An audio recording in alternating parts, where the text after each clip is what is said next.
मंत्रा पूर्व जन्म में कौन थी और मंत्रा कितने जन्मों तक कुमारी रही, उसका विवाह नहीं हुआ, और उसका विवाह हुआ तो उसका पति कौन से जन्म में कौन था। मंत्रा को जब आपने नाम सुना मंत्रा का, तो आपके मन में तुरंत एक विचार आ गया होगा कि मंत्रा तो वह थी जिसने भगवान श्री राम को वनवास दिलाने में बड़ी भूमिका निभाई थी। उसी ने अयोध्या के राजकुमार भगवान श्री राम को राज तिलक के अवसर पर वन में भेज दिया था, कैकेयी को भड़का दिया था, वही मंत्रा थी। और आखिरकार फिर मंत्रा ने ऐसा क्यों किया? क्या वो भरत की प्रिय थी, क्या कैकेयी की प्रिय थी, या भगवान श्री राम से उसकी कोई दुश्मनी थी? और दुश्मनी थी भगवान श्री राम से तो क्या दुश्मनी थी? देखिए श्रोताओं, इसके लिए मेरे पास एक कमेंट आया है और कमेंट करने वाले हमारे एक महान सब्सक्राइबर विशंबर दास जी हैं। और विशंबर दास जी लिखते हैं, गुरुजी सादर प्रणाम। गुरुजी, मैंने आपके बहुत से वीडियो देखे और भी यूट्यूब चैनलों पर वीडियो देखे, लेकिन किसी ने यह नहीं बताया कि मंत्रा का पूर्व जन्म क्या था, मंत्रा पहले जन्म में कौन थी और उसने भगवान श्री राम को वनवास क्यों दिलाया, क्या दुश्मनी थी भगवान श्री राम से, और फिर उसने रावण के उद्धार का मार्ग प्रशस्त किया। क्या वो रावण की पूर्व जन्म की पत्नी थी? तो देखिए श्रीमान विशंबर दास जी, आपका प्रश्न बड़ा ही रोचक है, बड़ा अद्भुत है, और आपने जो प्रश्न पूछा है उसी प्रश्न का जवाब मैं आपकी सेवा में लेकर के उपस्थित हूं कि वास्तविकता में मंत्रा की भगवान श्री राम से क्या दुश्मनी थी, वास्तविकता में मंत्रा कौन थी, इसके बारे में हम जानेंगे और आपको इसका संपूर्ण रहस्य बताऊंगा कि मंत्रा कौन थी। देखिए, मंत्रा की जब हम बात करते हैं तो अलग अलग कल्पों की अलग अलग कथाएं मिलती हैं। मेरे पास 3 कल्पों की 3 कथाएं हैं मंत्रा के पूर्व जन्मों से संबंधित। तीनों कथाएं आपको सुनाने में 3 वीडियोस बनाने पड़ेंगे मुझे, क्योंकि काफी लंबा वीडियो हो जाता है। तो मंत्रा के 3 जन्मों की कथाओं का वर्णन मेरे पास है, प्रमाण सहित है, और आज मैं आपकी सेवा में एक जन्म की कथा लेकर के उपस्थित हूं कि मंत्रा श्वेत 12 कल्प के, जो वर्तमान में चल रहा है, श्वेत 12 कल्प चल रहा है। ब्रह्मा के एक दिन में एक कल्प होता है और एक कल्प में 14 मनु होते हैं, मनवंतर कहते हैं जिसको, और एक मनवंतर में 71 चौकड़ी होती हैं और एक चौकड़ी में 4 युग होते हैं, सतयुग, त्रेता, द्वापर और कलयुग। ठीक अब से पहले 6 मनु अपना राज्य कर चुके हैं और 7वें मनु का राज्य चल रहा है, जो कि वैवस्वत मनु के नाम से जाना जाता है। भगवान सूर्य का पुत्र है। वैवस्वत मनु इस समय अपने राज्य का संचालन कर रहा है, इस मनवंतर का अधिपति है और उसकी 27 चौकड़ी व्यतीत हो चुकी है। 28वीं चौकड़ी का कलयुग चल रहा है। जो भगवान श्री राम का जन्म हुआ था 28वें त्रेता युग में हुआ था, वैवस्वत मनवंतर के में। तो मैं बात कर रहा था आपको अलग अलग कल्पों की अलग अलग कथाएं, और ये जो कथा है ये आपको राम उपाख्यान में मिलेगी, गर्ग संहिता में मिलेगी, और अन्य कई वेद पुराण हैं जिनमें यह कथा दी गई है कि मंत्रा की भगवान श्री राम से क्या दुश्मनी थी, मंत्रा पूर्व जन्म में कौन थी। मंत्रा एक बड़ा ही विचित्र सा नाम है। आइए मंत्रा के पूर्व जन्म की कथा मैं आपको सुनाता हूं। सतयुग में 2 राक्षस हुए थे, हिरण्याक्ष और हिरण्याकुश। नाम सुना होगा, हिरण्यकश्यप। और हिरण्यकश्यप का महापराक्रमी परम भक्त पुत्र हुआ था वीर प्रहलाद। प्रहलाद भक्त का नाम आप सभी ने सुन रखा होगा। प्रहलाद भक्त का एक पुत्र हुआ था, जैसा भक्त प्रहलाद था उसी तरीके का भक्त था उनका पुत्र विरोचन। विरोचन जैसा दानी था प्रहलाद, उसी तरीके का दानी था। जैसा भक्त था प्रहलाद, ऐसा ही भक्त था विरोचन। परंतु वीरोचन का एक बार देवराज इंद्र से रणभूमि में मुकाबला हुआ। समस्त असुर जाति ने एकत्र होकर के वीरोचन से कहा कि देवराज इंद्र की सत्ता को छीनेंगे, स्वर्ग से निष्कासित करेंगे देवराज इंद्र को। तो वीरोचन सुनकर के कहने लगे, धर्मोचित मार्ग पर चलकर के देवराज इंद्र को भगा दो। तो जब वीरोचन ने देवराज इंद्र पर आक्रमण किया तो देवराज इंद्र को पराजित होना पड़ा। देवराज इंद्र वीरोचन के डर के मारे भाग जाते हैं रणभूमि छोड़ के, अमरावती से पलायन कर गए। देवता गण त्राहि माम करने लगे। श्रोताओ, उसी वीरोचन के यहां एक पुत्र जिसका नाम बलि था, जिससे भगवान वामन ने 3 पग भूमि मांगी थी, उस पुत्र का जन्म होगा अभी से वो गर्भ में है। और उसी की एक पुत्री थी जिसका नाम था मधुमती। मधुमती नाम की एक कन्या थी। कहीं कहीं उसका नाम मंथरा भी दिया हुआ है कि पूर्व जन्म में मंथरा भी नाम था उसका, लेकिन मधुमती नाम वर्णित है। और वह मधुमती विवाह के योग्य भी नहीं थी। मधुमती जब बाल अवस्था में ही थी, राजकुमारी थी, सुकुमारी थी, उसी समय देवराज इंद्र मन में विचार करने लगे कि वीरोचन का अंत कैसे किया जाए। तो देवताओं ने एक षड्यंत्र रचा और देवराज इंद्र ने ब्राह्मण का वेश धारण किया और ब्राह्मण का वेश धारण करके पहुंच जाते हैं वीरोचन के दरवाजे पर। वीरोचन से कहने लगे, भिक्षाम देहि। वीरोचन बोले, हे ब्राह्मण दे, मांगो, क्या मांगना चाहते हैं? कि राजन, मैं ऐसे भिक्षा नहीं लेता। वीरोचन कहने लगे, तो फिर तुम कैसे भिक्षा लोगे, मुझे वो बताओ। ये बात सुनकर के वो ब्राह्मण वेशधारी इंद्र कहने लगा कि हे महाराज, मुझे 3 वचन दे दीजिए। तो वीरोचन ने 3 वचन दे दिए, संकल्प ले लिया जल छोड़ करके। और तब देवराज इंद्र ने कहा कि तुम्हारी संपूर्ण आयु मुझे दे दो। वीरोचन की संपूर्ण आयु देवराज इंद्र ने मांग ली, परंतु महादानी वीरोचन तनिक भी विचलित नहीं हुए। और वीरोचन बोले, तथास्तु, मैं मेरी आयु प्रदान करता हूं। और वीरोचन ने देवराज इंद्र को अपनी संपूर्ण आयु दे दी और वीरोचन जल करके नष्ट हो गए। वीरोचन की मृत्यु हो जाती है और जितने भी राक्षस थे वो सब असहाय हो गए। राजा के बिना या सेनापति के बिना सेना कभी युद्ध नहीं करती। सेना के लिए नेतृत्व अवश्य चाहिए, और जब सेना नेतृत्व विहीन हो गई तो देवताओं ने मार मार कर राक्षसों को पर्वतों की कंदराओं में घुसा दिया। राक्षस डर के मारे भागे भागे फिर रहे थे, उनको कोई बचाने वाला नहीं था।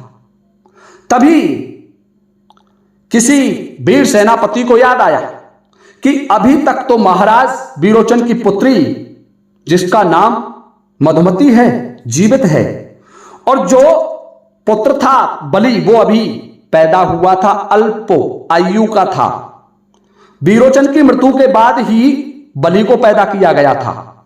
तो देखिए श्रोताओ, समस्त मिलकर के जितने भी राक्षस थे उस राजकुमारी मधुमती के पास आते हैं, मंथरा के पास आते हैं और आकर के राजकुमारी से कहने लगे कि राजकुमारी, आप हमारा नेतृत्व कीजिए।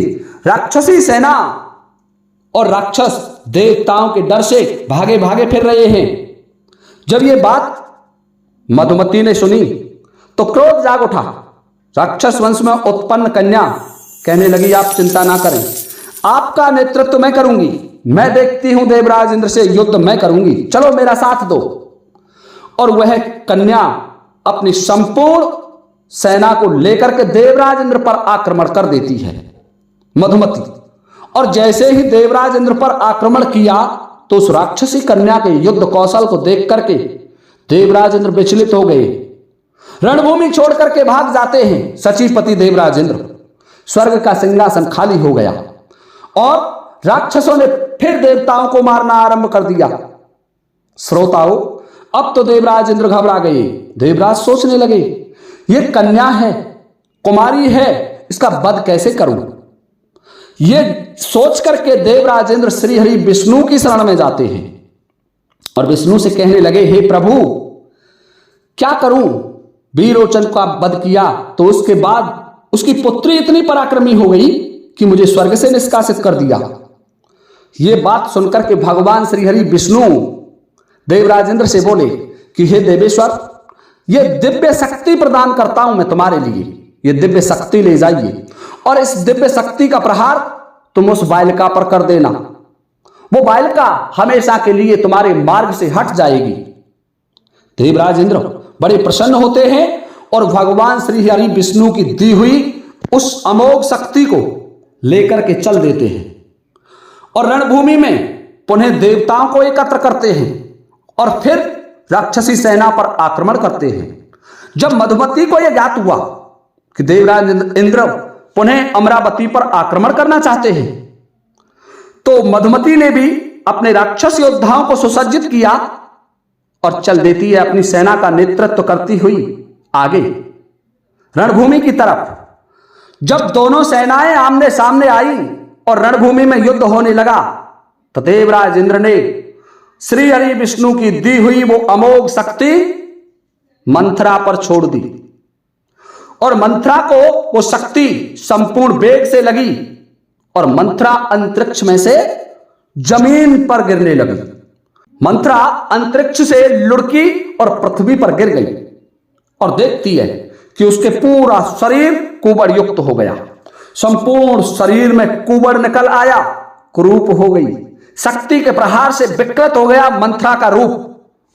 मंथरा बड़ी विचित्र सी स्थिति में याददाश्त भी गायब हो गई और अपने राजधानी जहां राक्षस निवास किया करते थे वहां पहुंचती है।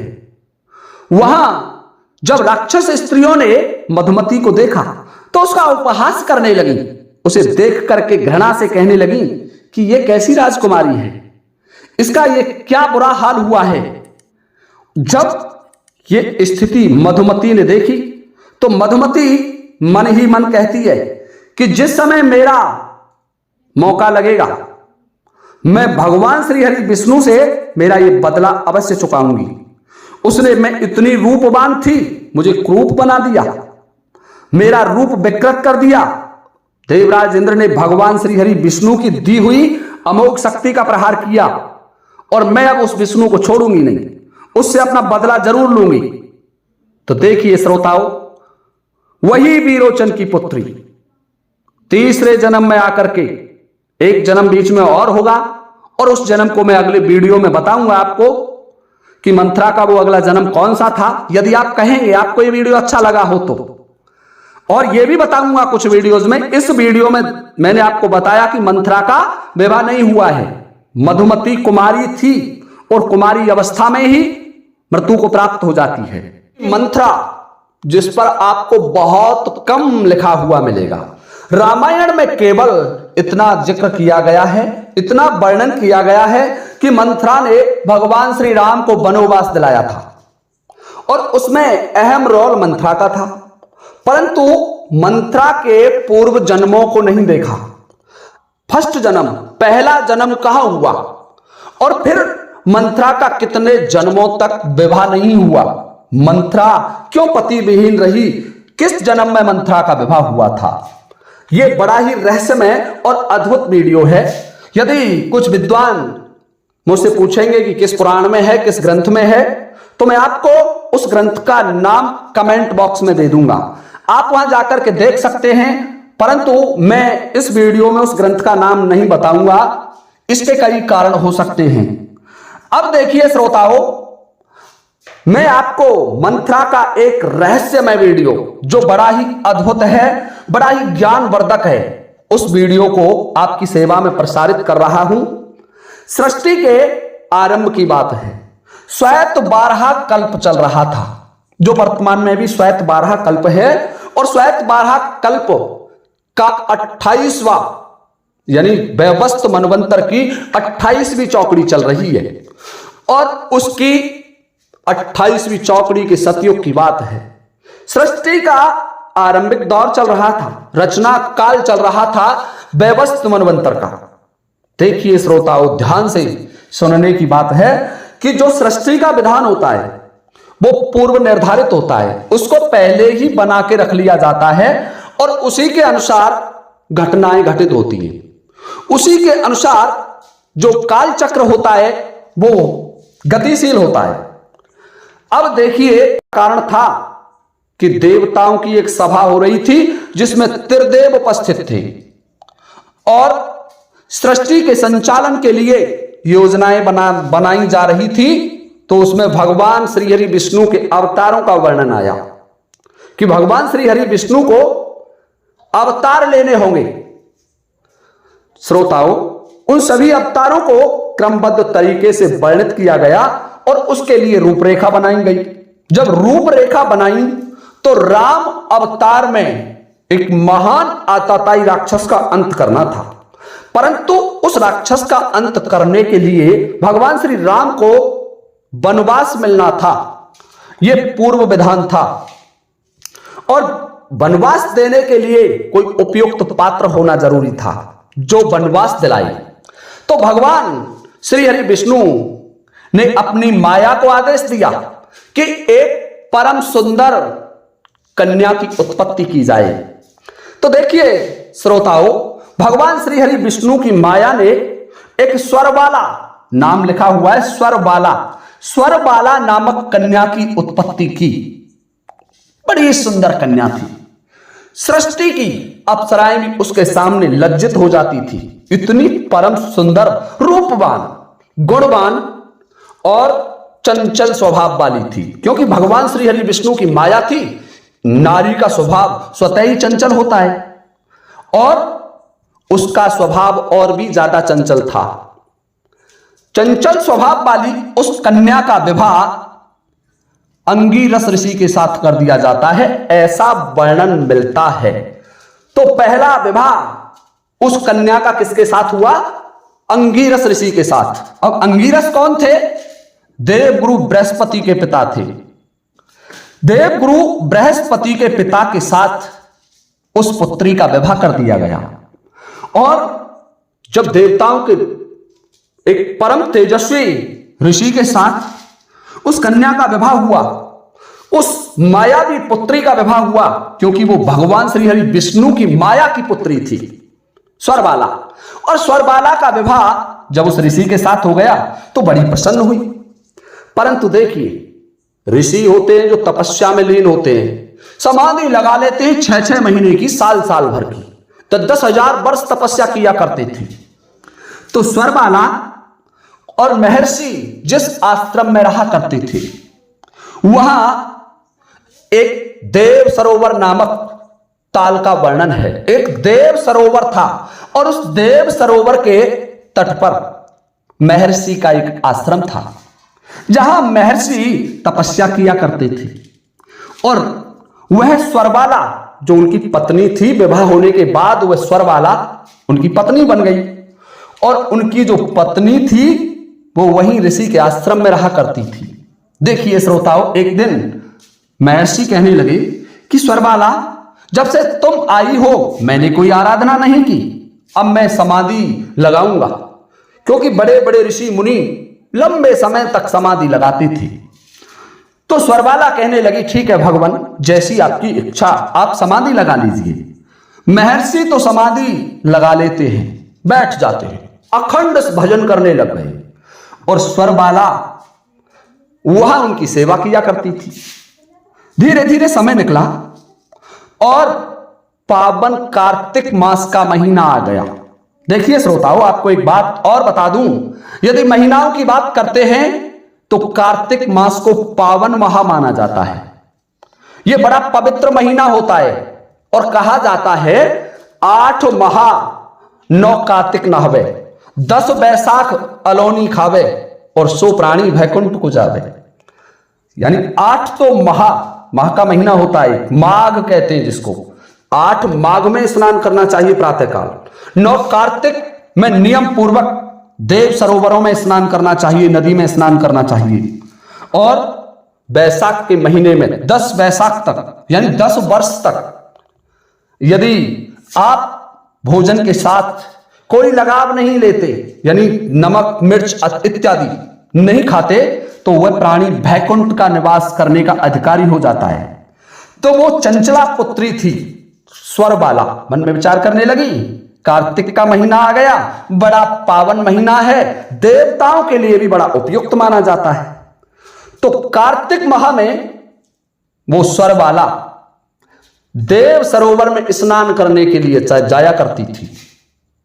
श्रोताओं, प्रामाणिक कथा है, पुराणों में वर्णित है, यदि आप कहेंगे तो मैं इसका प्रमाण भी आपको दे दूंगा। स्वरबाला देव सरोवर में, वहीं तट पर देव सरोवर था और उसमें स्नान करने जाया करती थी। परंतु देखिए, होने का संयोग होता है, महर्षि उस समय तपस्या में लीन थे। महर्षि तो तपस्या कर रहे थे और वो चंचल स्वभाव की थी, तो वो बिना पति के दर्शन किए हुए पराये पुरुषों का चेहरा प्रातःकाल देखती थी। जब माघ का महीना आया तो देव सरोवर में स्नान करने जाती, और स्नान करने जाती तो चंचल स्वभाव के कारण दूसरे ऋषि मुनि देवताओं के चेहरा, देवताओं का मुख उसे दिखाई देता, और वह स्नान करने के बाद पाठ पूजा करती थी। वहीं भगवान शिव पार्वती का एक पावन मंदिर था, उस मंदिर में देव सरोवर से जल लाकर के जल चढ़ाती थी। श्रोताओं, धीरे धीरे समय निकला। अब वो ये नहीं जान पाई कि वो अपना मोक्ष प्राप्त करने के उद्देश्य से, धर्म करने के उद्देश्य से भयंकर घोर पाप कर रही है और उसका क्या परिणाम भोगना पड़ेगा। अब श्रोताओं, ध्यान से सुनने की बात है कि जब कार्तिक महीना पूरा हुआ, वो माह पूरा निकल गया, अंतिम दिन शेष रहा, तो वही स्वरबाला, उसका तो रोजाना का नियम था कि वो प्रातःकाल जगती और बिना पति का मुख देखे हुए सरोवर पर चली जाती और पराये पुरुषों का मुख देखती, दूसरे ऋषि मुनियों का मुख देखती और स्नान करती, पूजा करती, पाठ करती और वापस आ जाती महर्षि के पास। यही क्रम चलता रहा और अंतिम दिन आया तो जब देव सरोवर से जल ला करके भगवान शिव के मंदिर में जल चढ़ा रही थी। सृष्टि का पूर्व विधान था। तो देखिए श्रोताओं, माता पार्वती का एक स्वरूप है कौशिकी। कौशिकी एक बार एक अवतार लिया था माता पार्वती ने, तो उस समय भगवान शिव माता कौशिकी के साथ विराजमान थे। कौशिकी माता पार्वती की पुत्री के रूप में पूजित हैं और वहां वो कौशिकी भी विराजमान थी भगवान शिव पार्वती के साथ। और जब कौशिकी ने उस स्त्री को देखा, उस स्वरबाला को देखा, तो कौशिकी विडंबना से कहने लगी भगवान शिव से कि प्रभु, हे देवादिदेव महादेव, यदि इस नारी को दंडित नहीं किया गया, ये प्रातःकाल धर्म के उद्देश्य से आती है लेकिन करोड़ों पाप कर रही है, यदि इसको दंड नहीं दिया गया तो आने वाले कलयुग में ये सारे नियम टूट जाएंगे। कोई भी स्त्री पति को मानना नहीं चाहेगी। देखिए श्रोताओं, क्रोधित होकर के कौशिकी ने उसे श्राप दिया कि हे मूर्ख स्त्री, तू जिस उद्देश्य से पूजा कर रही है वो तेरा उद्देश्य गलत है। तू धर्म के बजाय पाप कर रही है और इस पाप का उचित दंड मैं तुझे देती हूं। मैं तुझे श्राप देती हूं कि तू 5 जन्मों तक पति विहीन रहेगी, तेरा 5 जन्मों तक विवाह नहीं होगा। श्रोताओं, श्राप के कारण गिड़गिड़ा जाती है वो स्वरबाला और हाथ जोड़ करके आराधना करने लगी, भगवान शिव की आराधना करने लगी कि हे प्रभु, मुझसे ये भूल हो गई।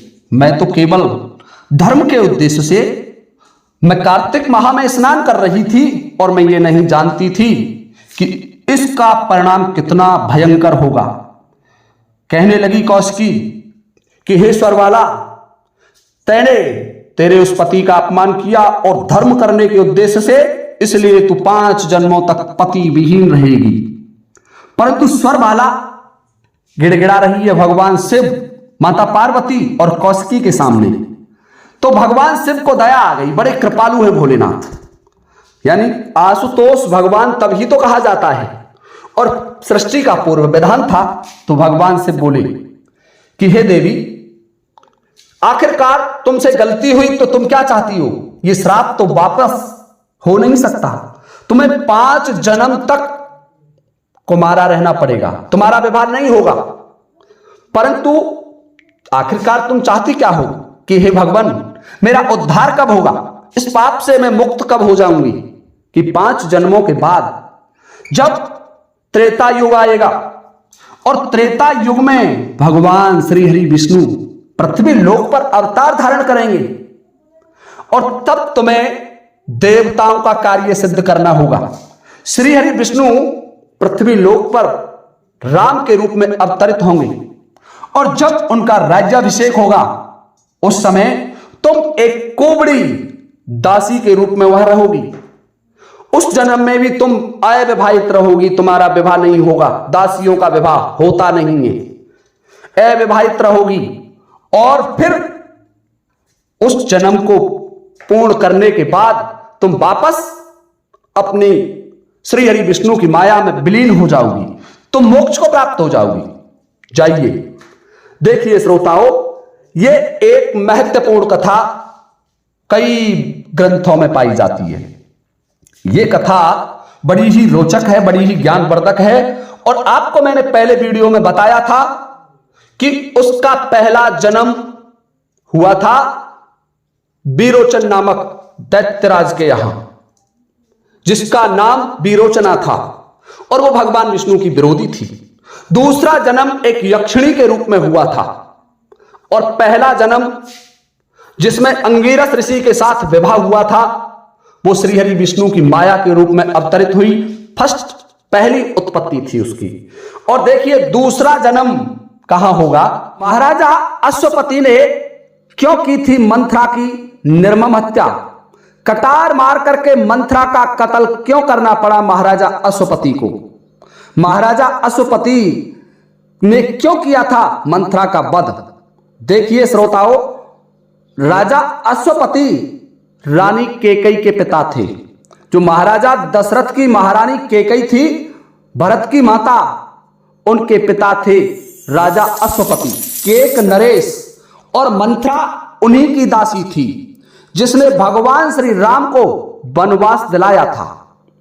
ऐसा क्या घटित हुआ कि महाराज अश्वपति क्रोधित हो गए और उन्हें मंथरा को मारना पड़ा? देखिए श्रोताओं, आप कहेंगे कि आप ये कथा झूठ सुना रहे हो, लेकिन ऐसा नहीं, ये वास्तविक सत्य है। मैं ये कथा प्रमाणिक सुना रहा हूं। आपको इस कथा का प्रमाण भी वीडियो में साथ में लगा दूंगा, आप देख सकते हैं कि वास्तविकता में केकई के पिता ने मंथरा का वध किया था, मंथरा की निर्मम हत्या की थी। आप देख रहे हैं यूट्यूब चैनल की अद्भुत प्रस्तुति। आप सभी से एक निवेदन करना चाहूंगा कि जिन भाइयों ने अभी तक हमारे चैनल को सब्सक्राइब नहीं किया है, तो कृपया वो चैनल को सब्सक्राइब जरूर कर लें, और सब्सक्राइब बटन के पास में ही छोटा सा एक बेल आइकन होता है। जहां सब्सक्राइब बटन होता है वीडियो के नीचे लाल कलर का सब्सक्राइब बटन होता है, उसके पास में ही घंटी का एक निशान होता है, उस पर क्लिक करें और उसको ऑल पर कर लें, ताकि आगे आने वाले वीडियो का नोटिफिकेशन, वीडियो की सूचना आपको सबसे पहले पहुंच जाए। आप कहेंगे कि ये कथा कौन से ग्रंथ में है, तो उस ग्रंथ का भी नाम मिलेगा, उसका पृष्ठ लगा हुआ मिलेगा आपको वीडियो में। तो आइए श्रोताओं, ये वीडियो हम आरंभ करते हैं। देखिए, मैंने इससे पहले मंथरा के जन्म पर एक वीडियो बनाया था, जो मंथरा का तीसरा जन्म था विरोचन की पुत्री के रूप में। और अब मैं मंथरा की बात करता हूं चौथे जन्म की। मंथरा चौथे जन्म में एक यक्षिणी के रूप में थी। जब विरोचन की पुत्री का वध हो जाता है देवराज इंद्र द्वारा, तो उसके बाद वह बहुत समय तक एक यक्षिणी के रूप में रही, और भ्रमण करती हुई वो एक दिन केकई नरेश के यहां, केक देश के वनों में आ जाती है, जंगलों में आ जाती है, और वहां वह देखती है कि एक हिरणी का शावक, एक हिरणी का छोटा सा बच्चा पड़ा हुआ है, जिसकी आयु महज 1 से 2 दिन थी। जब यक्षिणी ने उस बच्चे को देखा तो उसको दया आ जाती है उस छोटे से बच्चे पर, और वो यक्षिणी उसको पालने लग जाती है। जिस यक्षिणी का नाम मधु वर्णित है, मधु नामक यक्षिणी थी, मधु यक्षिणी उस बच्चे को पालने लग जाती है। उस बच्चे को पाला, हिरणी के बच्चे को। वो मादा बच्चा था, यानी हिरणी थी, और स्वयं भी उस हिरणी को पालने लग गई। तो वो धीरे धीरे बड़ी हो गई और उसको पुत्रीवत व्यवहार किया, जैसे उसकी पुत्री हो इस तरीके से उस हिरणी को पाला। पाल करके उसको बड़ा कर लिया।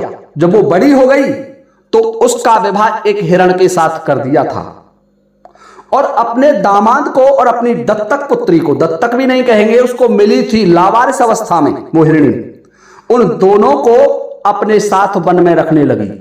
उसका लगाव हो गया था उनसे गहरा, और स्वयं भी एक हिरणी का रूप बना करके उस वन में रहने लगी।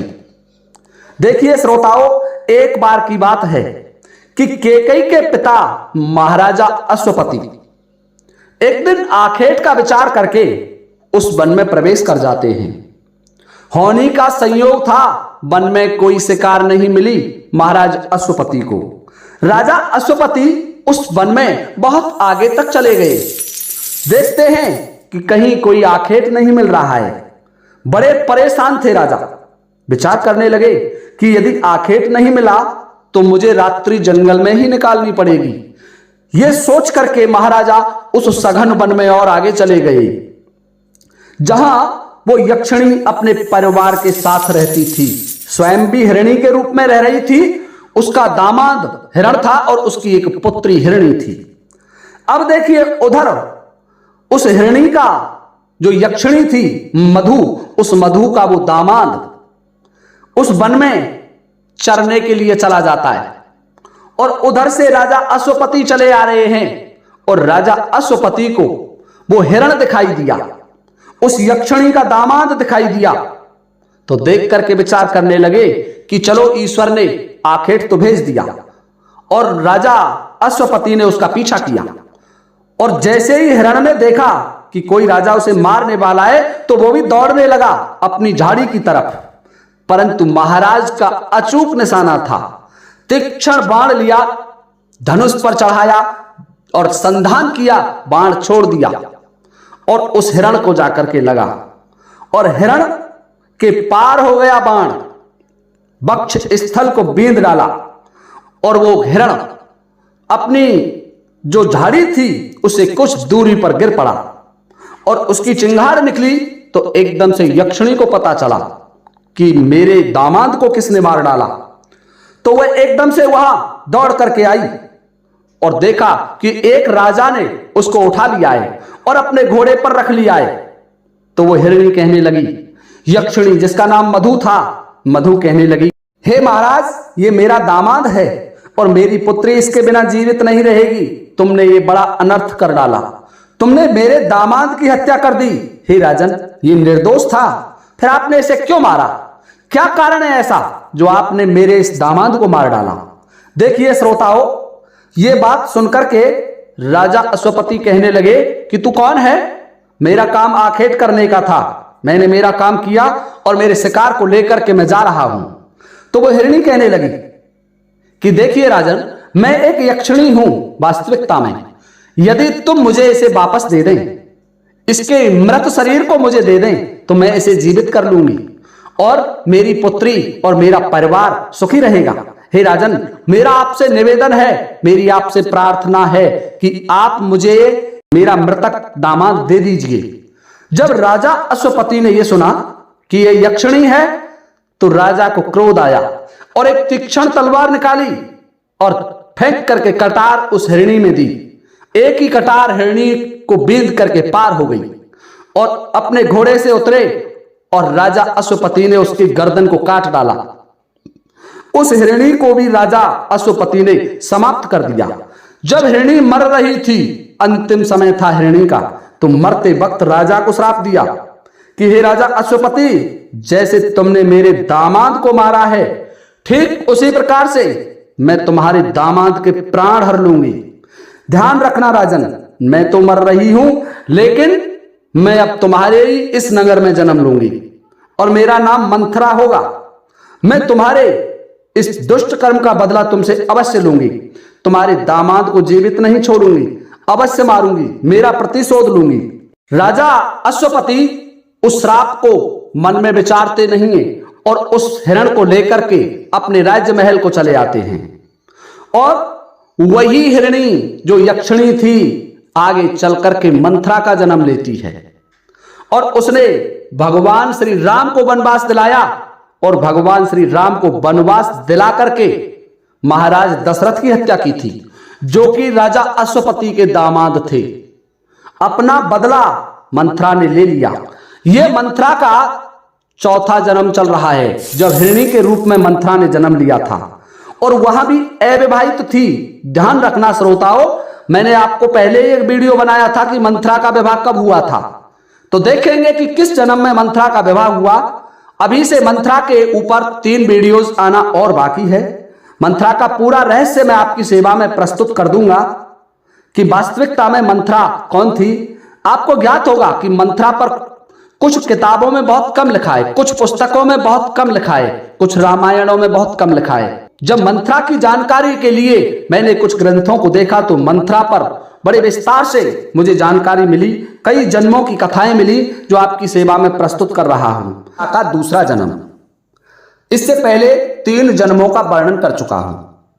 मैंने आपको इससे पहले वीडियोज में बताया था कि मंथरा को भगवान महादेव की एक पुत्री थी कौशिकी। कौशिकी का श्राप लग जाता है और उस श्राप के कारण उसको 5 जन्मों तक पति विहीन रहना था। श्रोताओं, उससे अगला जन्म जब मंथरा का हुआ तो एक प्रसिद्ध गंधर्व थे और उसका नाम दुंदव वर्णित है। दुंदव नामक गंधर्व के यहां उसका जन्म हुआ और परम सुंदरी थी और उसका नाम दुंदव ने दुंदवी रखा। जो मंथरा थी उसका नाम दुंदवी हुआ और वो दुंदवी नामक गंधर्वी थी, बड़ी सुंदर थी, बड़ी खूबसूरत थी। और देखिए श्रोताओं, धीरे धीरे समय निकलने लगा। जब श्वेतवाहा कल्प का वैवस्वत मनवंतर का 28वां त्रेता युग आया तो 28वें त्रेता युग में दुष्ट रावण का आतंक पृथ्वी लोक पर फैल गया। तीनों लोकों में त्राहिमाम मच गई। रावण ने स्वयं काल के मार्ग को रोक लिया, काल चक्र को रोक दिया। काल चक्र ये समय होता है और समय के प्रवाह को भी बंद कर दिया। इतना महापराक्रमी था। सोचिए आप, जो काल पुरुष की गति को बाधित कर दे वो कितना बड़ा वीर रहा होगा। रावण ने काल पुरुष की गति को बाधित कर दिया। देवताओं में त्राहिमाम होने लगी।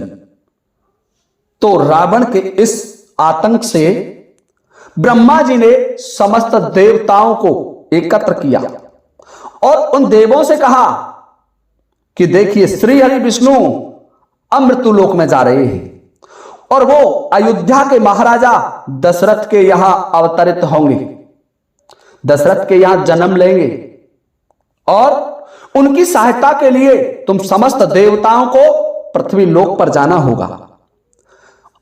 मैं स्वयं बूढ़े जामवंत के रूप में पृथ्वी लोक पर जा रहा हूं और भगवान श्री राम की सहायता करूंगा। स्वयं भोलेनाथ बजरंगबली हनुमान जी के रूप में अवतार धारण करके प्रभु की सहायता करेंगे और जितने भी देवगण थे वो सभी मृत्यु लोक पर वानरों का शरीर धारण करके आ गए और ब्रह्मा जी ने उस दुंदव नामक गंधर्व की जो पुत्री थी दुंदवी, उस दुंदवी को बुलाया और दुंदवी से कहा, दुंदवी, अब तुम्हारे उद्धार का समय आ गया है। मैं तुम्हें एक उपयुक्त कार्य सौंप रहा हूं, उस कार्य के लिए तुम्हें मृत्यु लोक में जाना पड़ेगा। दुंदुभी कहने लगी, कहो प्रभु, मुझे ऐसा क्या कार्य है जो मेरे द्वारा संपन्न होगा कि हे देवी, तुम मृत्यु लोक में अवतार धारण करो, चली जाओ मृत्यु लोक में और एक कोबड़ी के रूप में अवतरित होंगी। तुम्हारा एक सबसे बड़ा महत्वपूर्ण काम है कि तुम्हें देवी सरस्वती की सहायता से भगवान श्री राम को जब उनका राज्याभिषेक हो, भगवान राम अयोध्या में अवतरित हो जाएं और उनका विवाह संपन्न हो जाए और उसके बाद महाराजा दशरथ उनका राज्याभिषेक करेंगे और उस समय तुम्हें ये देवताओं का काज संभालना होगा। दुंदुभी बोली, क्या कार्य है भगवान? कि तुम्हें भगवान श्री राम के लिए 14 वर्ष का वनवास मांगना होगा।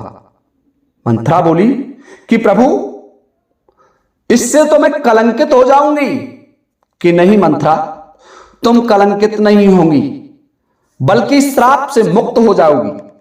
तुम्हें एक पूर्व श्राप लगा हुआ है और तुम्हें उस जन्म में भी कुमारी ही रहना पड़ेगा, तुम्हारा विवाह नहीं होगा, तुम एक राजा की पुत्री के रूप में अवतरित होंगी। जाओ, मेरा ये कार्य सिद्ध करो। देखिए श्रोताओं, मंथरा ने जब ब्रह्मा जी की बात सुनी तो मंथरा बड़ी प्रसन्न हुई, दुंदुभी गंधर्वी बड़ी प्रसन्न हुई और ब्रह्मा जी के आदेशानुसार समस्त देवगण पृथ्वी लोक पर आ गए। कोई किसी वानर के रूप में आ गया, कोई किसी वानर के रूप में आ गया और वही दुंदुभी मंथरा के रूप में जन्मी थी। यानी दुंदुभी के बाद का जो जन्म हुआ था वो मंथरा था। आपको यह बताना चाहूंगा कि दुंदुभी का भी विवाह नहीं हुआ था। दुंदुभी के विवाह का कोई प्रमाण नहीं मिलता और विरोचन नामक दैत्य के यहां जन्म हुआ था तो भी विरोचना का विवाह नहीं हुआ था और एक यक्षिणी के रूप में अवतरित हुई थी, यक्ष कन्या के रूप में जन्मी थी। जब केक नरेश के द्वारा उनकी हत्या की गई, उनको मारा गया, उस समय भी उनका विवाह नहीं हुआ था। तो इस तरीके से मंथरा का केवल एक जन्म में विवाह हुआ और वो मैं आपको इससे पहले वीडियो में बता चुका हूं। अब देखिए श्रोताओं, मंथरा का अगला जन्म होगा, कहां होगा, कैसे होगा और किस तरीके से मंथरा कैकेयी के साथ आएंगी, ये वीडियो में आपको, ये वृत्तांत मैं आपको अगले वीडियो में लेकर के पुनः उपस्थित हो जाऊंगा। तब तक के लिए आप सभी से चाहता हूं अनुमति इस वीडियो को विराम देने की। इसी के साथ जय हिंद, जय भारत।